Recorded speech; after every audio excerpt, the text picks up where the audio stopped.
Kebab పొడి,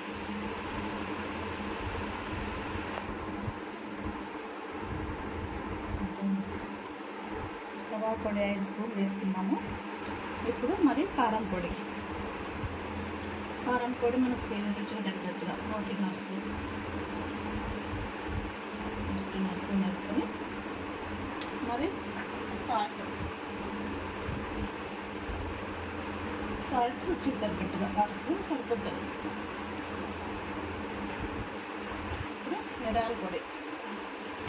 మిరియాలు జీలకర్ర పొడి వెరైటీ ఉంటుంది. Chicken kebab.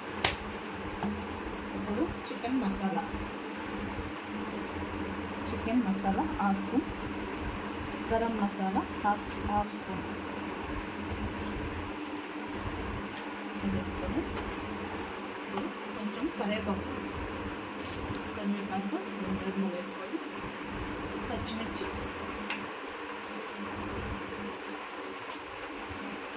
వేసుకొని పచ్చిమిర్చి తక్కువ వేసుకోవాలి.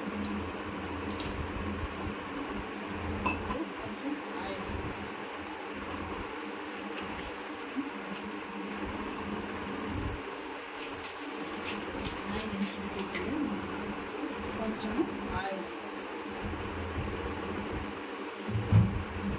బాగా కలుపుకోవాలి. బాగా మిక్స్ చేసుకొని బాగా దీనింతా మసాలా అంతా బాగా కలుపుకొని ఇంటి చికెన్కి మ్యాగ్నేట్ ఇదంతా పట్టించి చికెన్ బాగా కలుపుకోవాలి. ఇప్పుడు చికెన్ వేసేసుకోవాలి. బాగా కడిగి పెట్టుకున్న 1/2 కేజీ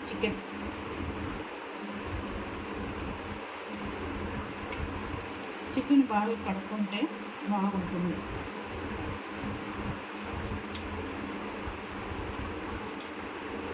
ఇదంతా ఇప్పుడు బాగా కలుపుకోవాలి. చికెన్కి బాగా పట్టేలాగా మసాలా అంతా నీట్గా కలిపి 20 నిమిషాలు నానబెట్టుకుంటే చికెన్ బాగా క్రిస్పీగా జ్యూసీగా ఉంటుంది.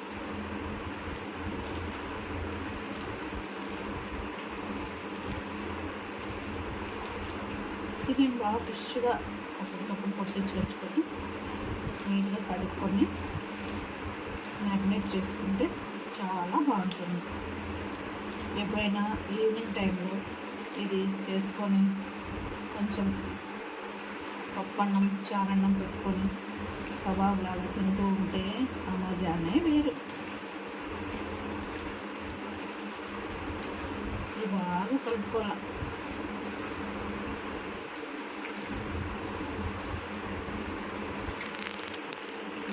ముక్కలకి బాగా పట్టేలా బాగా కలుపుకోవాలి.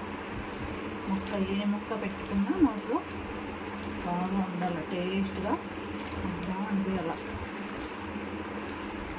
దీన్ని ఒక 20 నిమిషాలు నానబెట్టుకొని మ్యారినేట్ చేసి పెట్టుకొని పక్కన పెట్టేసుకోవాలి.